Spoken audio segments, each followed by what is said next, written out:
Howdy mates, good afternoon. Here's a part 2 film over at the Neil Smith National Wildlife Refuge.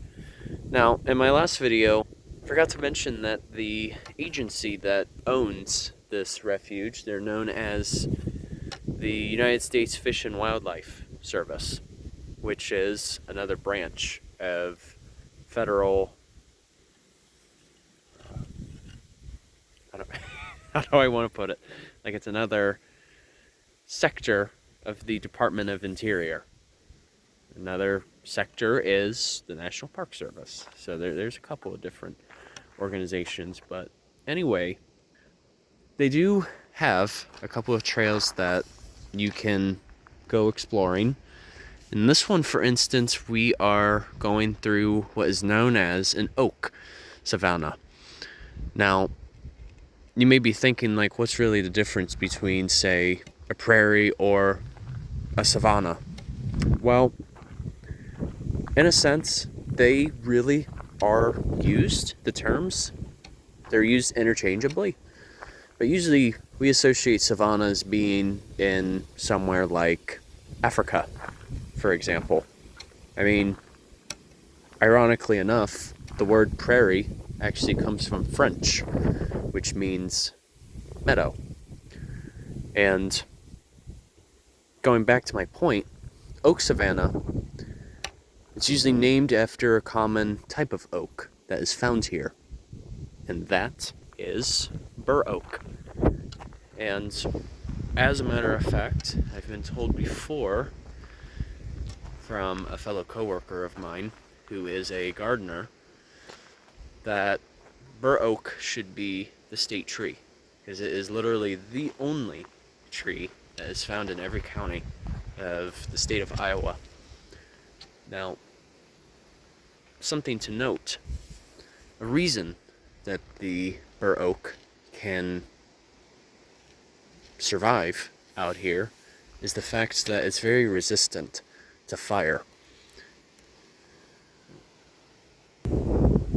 Okay, back to my point.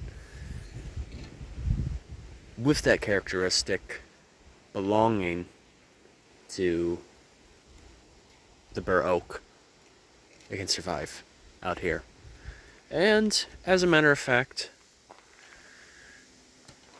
it's not considered a forest because, as you can tell, the trees are spread apart quite a bit. And that being said, some of the values that the oaks or the Bur Oak can provide is shade, that's a big one, or water retention, a food source too, and even a shelter place. Because, you know, in typical grassland, you're not really going to have much shade. But an oak savanna is a nice, what you call, ecotone, which is really just a fancy term meaning a transition between the eastern woodlands and then going west towards where more prairies are found. Because yeah, we are truly in the heartland, as it were.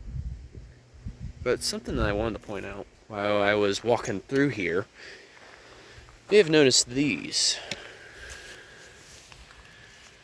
Symphocarpus orbiculatus, which is also known as Coralberry, or it even goes by a couple of other names. Buckbrush, for example. Because as it reaches this time of year, this is a valuable food source that remains for our bucks, for example, or even foxes, as well as coyotes. Now, this isn't something that we can directly consume raw. We have to cook it in some sense. It has to be roasted in a way. And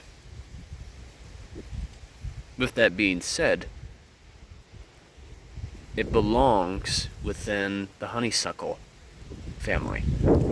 So it's actually a prevalent woody species, as you may have noticed.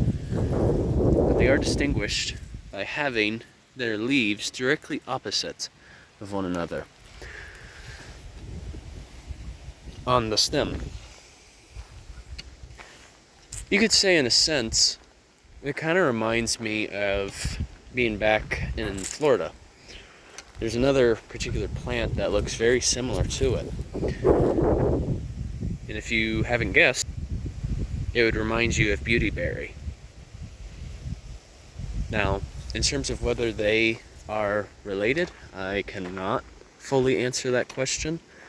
I will have to be sure to clarify that.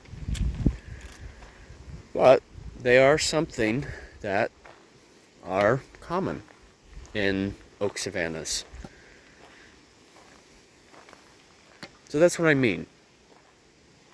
Essentially, the type of ecosystem that we're in is a blend between the both of them. So, alright. I think this is a good wrap-up. Hope you enjoyed the video. Thanks for watching.